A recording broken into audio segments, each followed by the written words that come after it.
경기도지사 김문수입니다. 예, 수고하십니다. 말씀하십시오. 경기도지사 김문수입니다.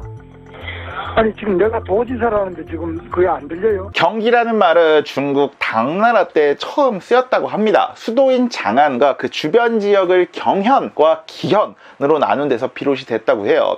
경은 도읍으로, 기는 도읍을 기준으로 원형으로 500리, 그러니까 200km 이내 땅, 즉 왕의 직할 구역을 의미하죠. 물론 한양에서 200km라고 하면은 뭐 평양, 뭐 원산, 뭐 구미, 전주까지 다 포함이 돼서 우리나라에서는 범위가 줄어들긴 합니다.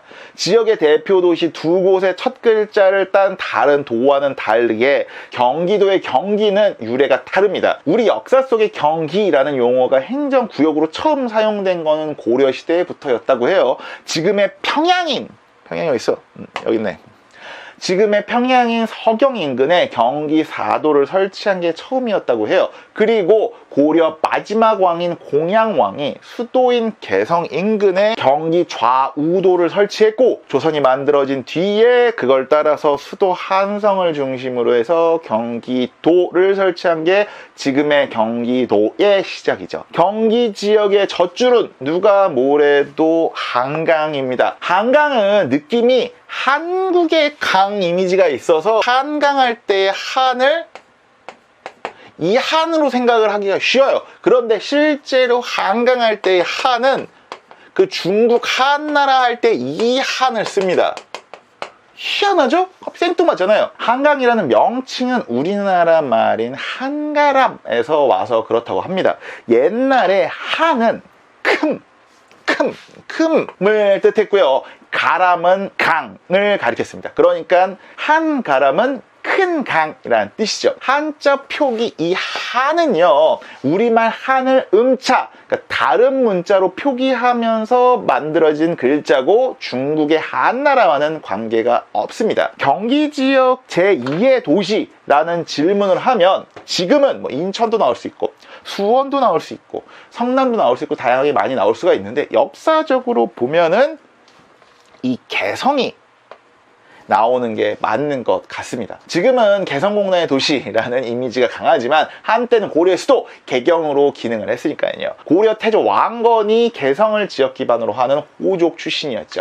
개성은 소나무가 많아서 송화 또는 송도라는 별칭이 있었어요. 그런데 여기서 송이 송나무가 아니라 수도를 의미하는 서울, 소래 음차였다라는 썰도 있습니다. 그럼 고려시대 개성 지역의 젖줄은 바로 이 예성강이었습니다. 강폭은 한강이나 대동강에 비해 훨씬 좁은데 이 수심이 꽤 깊어서 큰 배도 드나들 수 있었기 때문에 고려시대 무역의 중심이 됐죠. 병란도, 한국사 책을 봤다면 한 번쯤은 들어봤을 지명입니다. 병란도가 예성강 하구의 고려시대 대표적인 무역항이었습니다. 우리가 개성을 조선시대의 황해도였다라고 착각하는 분들도 있어요. 하지만 개성은요, 조선시대의 경기도였습니다. 예성강 하구가 경기도와 황해도의 경계였어요.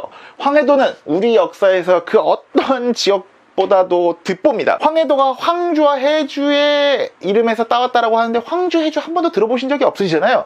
오히려 황해 옆에 있어서 황해라고 착각하시는 분들도 있습니다. 물론 북한에서는 굉장히 중요합니다. 연백평화, 재령평야가 있어서 북한 쌀 생산량의 70% 이상이 바로 이 황해도 지방에서 나옵니다. 황해도 지역을 부르는 별칭도 따로 있습니다. 그때 당시 한양을 기준으로 봤을 때 서해, 경기만을 지나서 서쪽에 있다라고 해서 해서지방이라고 부르기도 합니다. 그러니까 경기도 밑은 호서, 경기도 위는 해서. 굳이 또 아는 척을 하나 하자면 황해도 사람들이 생각보다 우리나라 사람들이 잘 못 먹는 그 향신료인 고수를 참 즐겨 먹었다고 해요. 그래서 배추김치에 넣어서 먹기도 하고 따로 고수김치를 담가서 먹었다라고도 합니다. 신기하죠? 경기도와 황해도 동쪽에 있는 강원도로 한번 넘어가 보도록 하겠습니다. 그 학교에서 조선시대 문학을 배우면 정철의 관동별곡을 배우긴 합니다. 뭐 기억을 못해서 그렇지. 정철이 강원도 관찰사, 그러니까 도지사를 할 때 지은 글입니다.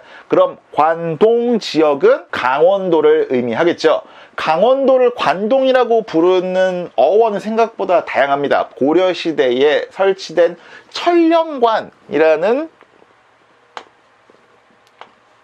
관문이 있었습니다. 지금으로 치면은 북한 강원도의 회양군과 고산군 사이에 있는 곳인데, 천령관이 이 함경도에서 경기도로 오는 관문 길목이었다고 해요. 조선시대 기준으로 치면은 강원도와 함경도와 평안도의 접경 지역이기도 했습니다.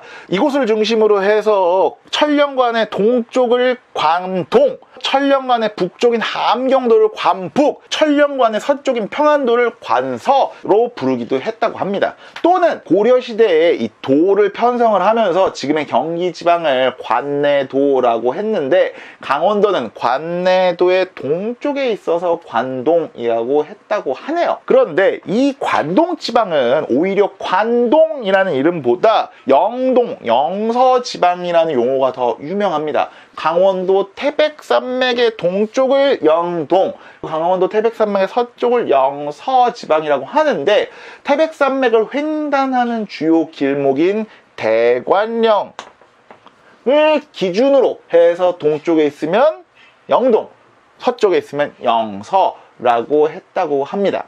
영동지방은 태백산맥의 동쪽이라서 동해안의 강릉, 속초, 삼척 같은 도시가 있고요. 영서 지방에는 북쪽의 춘천, 남쪽의 원주가 대표적인 도시죠. 문헌에 따라서는 이 영동 지방을 관동 지방이라고 하고, 영서 지방을 관서 지방이라고 부르기도 합니다. 대관령의 동서기도 한데 대관령의 동서기도 해서 그렇다고 해요. 강원도의 유명한 아름다운 8개의 명승지를 관동팔경이라고 우리가 하는데, 관동팔경 8개가 모두 어디냐면 이 영동지방에 있어요. 그러니까 관동팔경이기도 한데 영동팔경이기도 한 거죠. 별명, 별칭이니까는 좀 겹치기도 하는 거죠. 강원도는 강릉의 강, 원주의 원을 따서 강원도입니다. 조선시대 때부터 강원도의 빅3는 꾸준하게 영동의 강릉, 영서 북부의 춘천, 영서 남부의 원주, 물론 철원도 굉장히 중요한 도시긴 했는데 6.25 전쟁을 거치면서 폭삭하라. 아니, 북한 일이 솔직히 뭐가 중요합니까? 다음 시간에 빠르게 평안도와 함경도를 해치워버리도록 하겠습니다. 굳이 평양감사 이야기, 산수갑산 이야기가 궁금하시다면 구독과 좋아요, 알림 버튼을 누르고 다음 영상을 기다려주세요.